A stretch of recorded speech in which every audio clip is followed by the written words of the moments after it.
welcome back to another podcast by Raise Your Vibes. This is Miriam Khan. Thank you for tuning in, y'all. So, this particular topic is about the difficulties that people can face in divorce. This is quite a tumultuous episode for some people. It might have trigger warnings, it might have upsetting themes, it might have topics that perhaps does cause anxiety or trauma, or perhaps, things we can relate to, perhaps coming back to us. All of us will know someone, sadly, that has divorced, or merrily, we might say. All of us are in different journeys, when we come to that particular topic. None of us, when we get married, have this expectation that we're going to get divorced in the first place. When we get married, we have these hopes, we have these joys, we have these dreams that the partner we've selected, the partner we're going to be with, is going to be with us for a long time. And I appreciate that in 2021, there is a huge increase in the amount of divorce cases that arise. For many people, they seem to stay together for 2-3 years, or and then divorce. Or there's been situations where perhaps they've been, partners for a long time and then end up getting married and then divorcing quickly. There's all sorts of scenarios that occur. There's not one particular ingredient, not one particular recipe. And in different cultures and different places, the rates of divorce will obviously differ as well, depending on where you are, the age gap, the role expectancy, death expectancy, life expectancy. The different rates of marriage that you have in different cultures, as I said, some people, for example, they've been married for 60, 70, 80 years. And nowadays in 2021, that doesn't seem to be the case. Marriages are sort of short-lived. Now, all of us get to a point in those particular relationships where, unfortunately, push comes to shove and certain things happen, certain scenarios happen, certain situations happen where, unfortunately, divorce is the last thing. And there's lots of particular scenarios where that does happen. I can recall being very, very sympathetic to a colleague of mine many years before, where she had discovered that her very ever so loving husband had been, going away on business trips, or so she thought, and was using their sort of like nest egg for retirement money, to sort of have a mistress on the side. And when she discovered the fact that this was the scenario, that this was the real reason as to why he was away all the time, that marriage obviously ended, and it ended in a very difficult way. And despite being very understanding for her, being sympathetic towards her, being empathetic towards her, it's not until you're in your own sort of situation like that where you can really understand what somebody goes through when they're actually getting divorced. Some divorces can be very easy.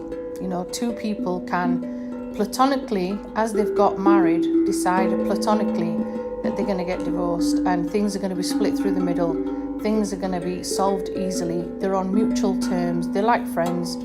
They deal with it in a very platonic way, very respectful, and off they go. They're divorced, and it's easy. Now, there are other scenarios where it's not like that at all.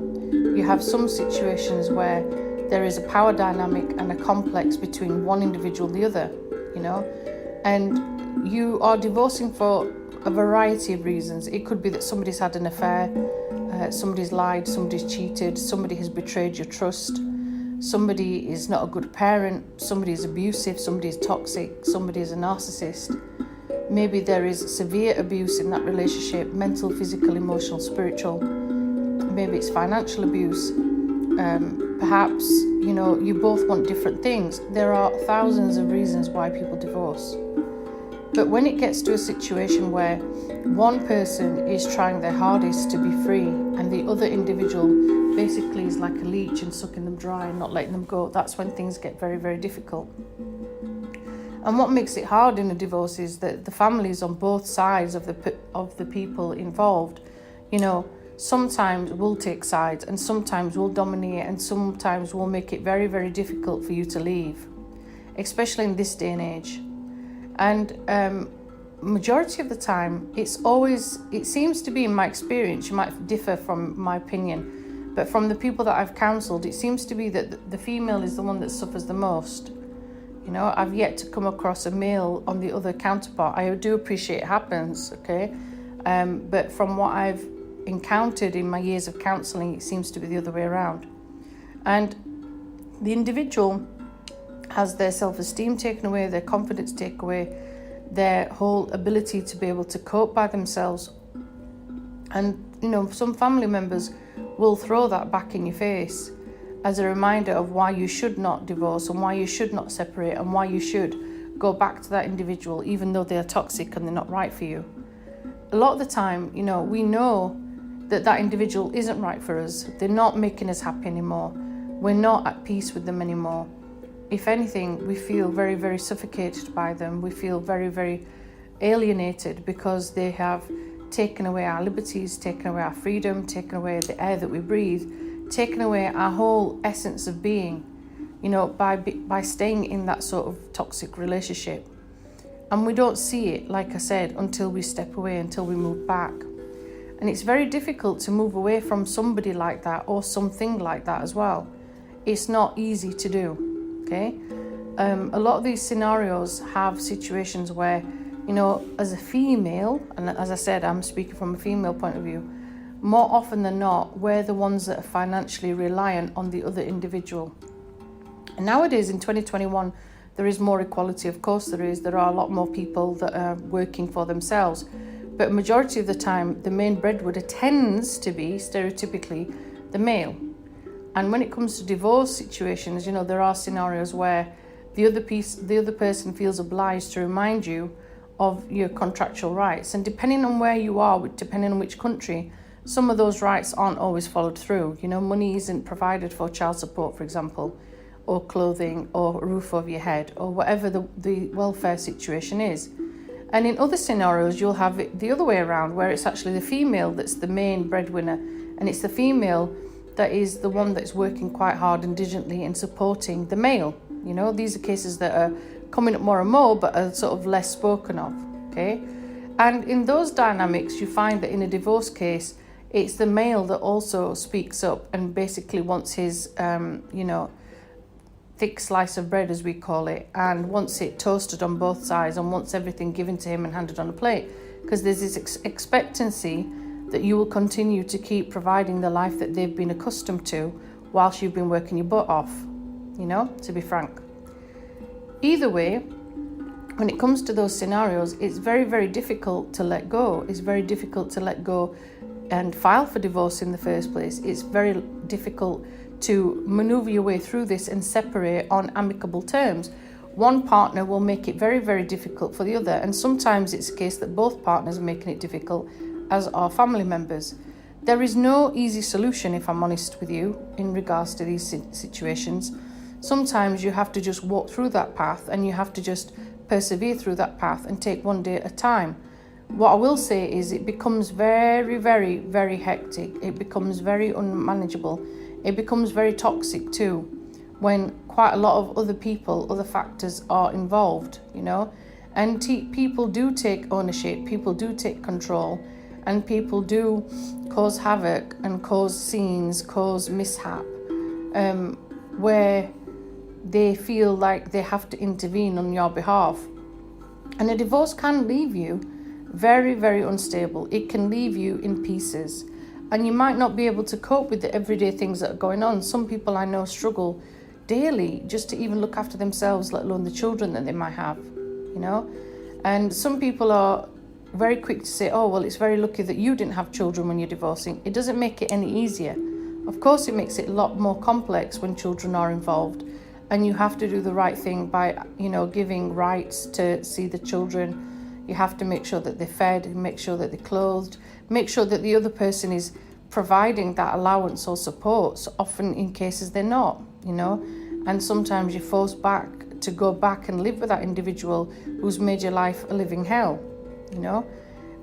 Some families don't support that, you know. They're very quick to judge. So can be friends, you know. Friends can be like, oh, well, you should forgive this particular scenario because of this, and this, according to this scripture or according to this dogma. And sometimes we're not looking at the individual, we're not looking at their needs, we're following what we should be doing, but actually we're not preaching from the heart.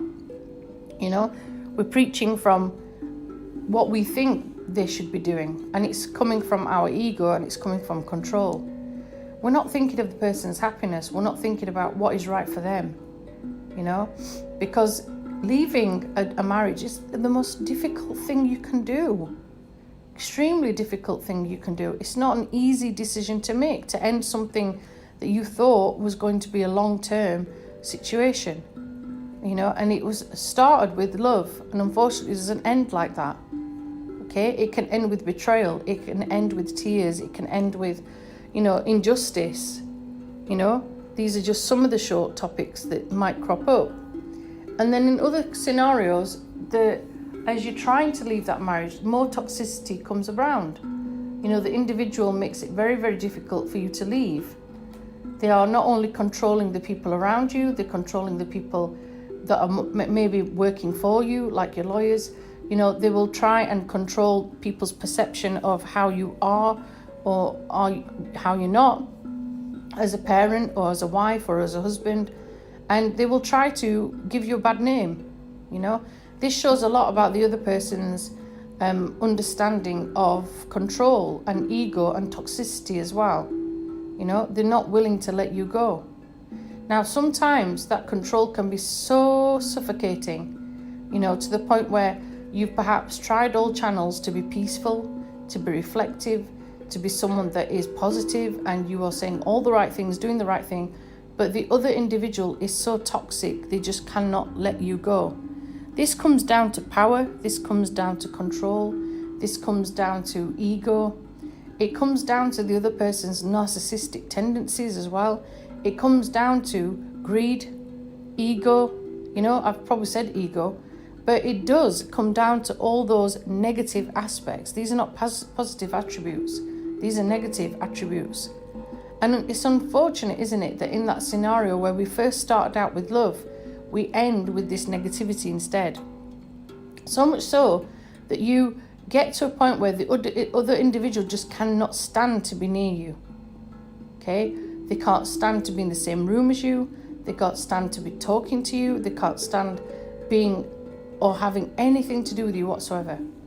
A case I can think of is a friend of mine who for about 20 years had both of his parents, having to come and visit him at different times of the day for Christmas, having to schedule Christmas appointments, birthday appointments, all at different times. And, it took a funeral for these two people 20 years or so later to be amicable again.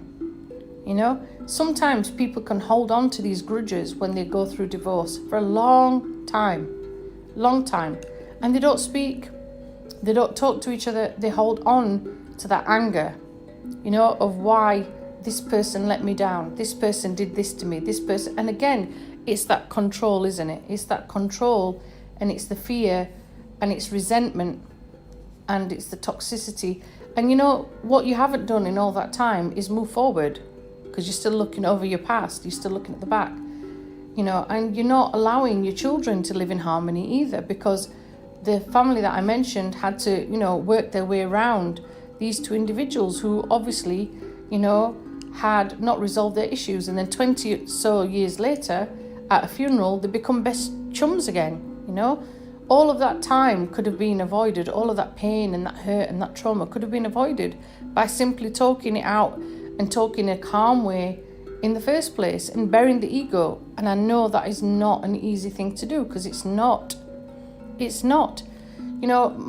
I myself have gone through divorce, and trust me when I say that you go through this scenario of trying to be the better person, try to be amicable, try to be hospitable to the other person, you try to be fair, and everything gets thrown back in your face, and you see this completely different dynamic and different side to someone you were in love with, someone that you wanted to, give roots to, somebody that you wanted in your life for a long time. You didn't see them exiting, but you do now, and these are things that we have to come to terms with when we're divorcing as well.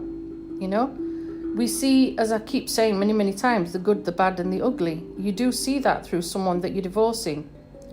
Other things that you come through is how this toxicity and how this negativity of the divorce impacts those around you. You find people choosing sides, and that can be very hurtful.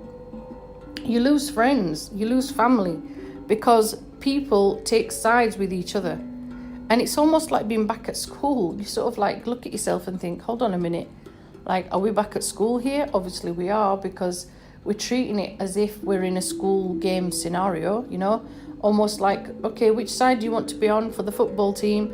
I'll choose so-and-so and I'll choose so-and-so, And it starts like that. And it can be quite debilitating to see family members torn between right and wrong and choosing different sides. And sometimes you'll have people that just disappear and vanish.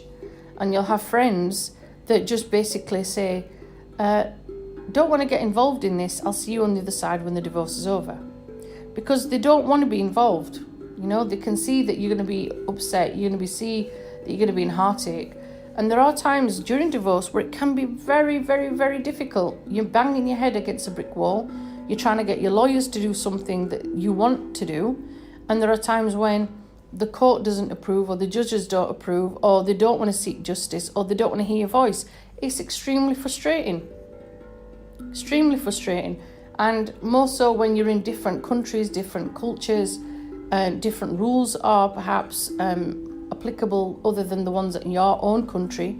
So it makes it more challenging, And even though you are someone who is doing everything the right way and doing things the correct way, sometimes it gets slapped in your face, Somebody will tarnish your name, somebody will tarnish your reputation, and they'll do it for malicious reasons, okay? Divorce does bring out the very, very, very nasty side to other individuals, sometimes, okay? Many people, nowadays, and I was one of them, signed a prenup. And in some cases, those prenups are valid, and you'll find big celebrities, you'll know them yourself, you'll see them on social media. You'll have prenups, saying, I want this and this is what I get, and if we divorce, this is what happens. And then you'll get other very famous cases where the prenup is surrendered and it's void and it's valid, and people are fighting over assets. I'm sure we could think of many, many scenarios where we've seen it on media, television, and social media, where certain celebrities have fought, with their other half, over the lifestyle that they feel that they're accustomed to, of certain assets that they feel that they're entitled to. And, it becomes a war, a war of weaponry in regards to finances, or a war of time, a war of conflict. And these can be, brought out in a fierce way. And again, money plays a big part of this, doesn't it? Money, possessions. Sometimes it's the ego and it's control as well. And there are very, very different dynamics to that. We are living in very materialistic times where a lot of us are accustomed to living in luxury. And luxury can depend on where you are, where your background is, what you think you're entitled to, what you think you're accustomed to. So these can also vary as well, okay? But all of us will have different aspects of divorce. Some of us come out of it, like I said, unscathed, unhurt. We become friends with our individual, whether that's with our children or not. We're amicable. And then there are other scenarios where, unfortunately, divorce leaves us in pieces. Some people, God bless them, they never ever get over that divorce, that betrayal.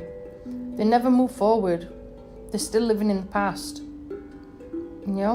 and they are still torn by that event of the divorce. They're still broken by it. They've not allowed themselves to move forward. And then you have other individuals who, before they've even signed the divorce papers with their partner, they've already started a new relationship, but are very quick to throw shade, which is the modern term, at the other person who isn't doing anything, who's just trying to get through day by day. And this is what I mean. Divorce can bring out the ugliness in some people, It can bring about the real dark side of them that we haven't seen. Personally for me, I was working on myself. I still am working on myself. There's parts of me that I have got to heal. There's parts of me that need to keep growing, and I have to start focusing on loving myself and healing from the situation I've been placed in. which was out of my hands, you know. But each of us have a part to play. Some of us don't look at the healing aspect. We jump from one place to another, or we jump from one relationship to another, or we don't look at self, and we don't look at the aspects of ourselves that caused that divorce in whichever minor way you want to think about it. We do have to hold ourselves accountable for whatever piece of pain we've caused, knowingly or unknowingly, subconsciously, whatever you want to call it. So we have to look at that. We have to look at the deeper side. We have to look at the darker side. And there's nothing wrong with that. It's about taking accountability for those particular actions, you know, and looking at ourselves in the mirror and thinking, okay, what can I do to move forward? What can I do if and when I'm ready for a next relationship? What would I do? Some of us might decide that we're going to stay in solitude, and that's fine. You know, we might prefer our own company to letting another human being hurt us ever again. Divorce can do that to people. You know, it can leave people alienated. It can leave people hurt. It can leave people very betrayed, and it can leave people thinking, I don't want to do this again. I just want to focus on me, and I just want to focus on my heart and my healing. You know, and some people will never ever be ready for a relationship again because they've been hurt too much. But the main thing is looking around you and looking at the people that are there, instead of just looking at the negative sides. There are some positives. You know, some people will show you their true colours. True friends will stick by you, and sometimes they're people that really surprise you as well. You know, there are others who will throw lots and lots of shade at you. That will say, no, you shouldn't divorce. You know, in the eyes of God, you should have stayed married. You've got a child. You've got this financial, you know, tie with them. You've got to stop listening to the naysayers, because they're not in your shoes. They're not in your predicament. They're not in your life. They're not the one making those decisions. They're not the ones financially tied down to certain, you know, things that you've got to pay back. You are. You know, you might be the mother or the father of a child. They don't understand that, you know, you want perhaps harmonious relationship between your children and their father or their mother. It's not one of peace. It's not one of relaxation, but it's one that you've got to strive forward in. And it's one that you've got to try and move forward in, no matter what people think. And we've got to try and move past this sort of scenario where we keep blaming other individuals for our pain. And we have to take that responsibility of ourselves, that we are in charge of us and we are in charge of healing ourselves after that pain. You know, some of us might go and have counselling done. Some of us might sit back and think, well, actually, I don't need anything. I'm just going to focus on me right now, you know. Some of us take up hobbies, take up different things that we do to help ourselves get over that. Some of us turn to other particular scenarios, you know. We look at different situations as well. We might not be dealing with the divorce very well. We might have depression. We might end up going to counselling, which is a great thing to work on your issues. And then there are some of us that just work on those issues quietly alone, and we work on it and we move away and we start again. You know, all of us will be having different experiences of divorce. There's no straight cut one-way system. There isn't. And it's a matter of being open and honest. And I think the other thing that people do as well is they shy away from talking about it because they feel it's something that they should be ashamed of. You know, for a long time, I felt so bad about my particular scenario, and it was because I didn't want my marriage to fail. It was failing, evidently. It was out of my hands. It was failing, but the other person also had their part to play, and they weren't doing that. So it's also about recognizing the fact that someone else has to take ownership of their part in that marriage or breakup or divorce. It can't all be just on one person's shoulders. Like I said, you know, all of us will be looking at divorce in very, very different aspects, different ways. And it's about making sure that you do what's right for you. Don't listen to the naysayers. Don't listen to the people that are full of negativity. Look at the people that are supporting you. Look at the people that are going to help you through this, the people that are going to have your back, the people that are going to be supportive.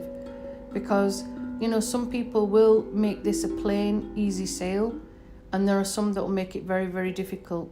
And no matter what your journey is in divorce, I wish you the very best, and I hope that you come through the other side like a champ.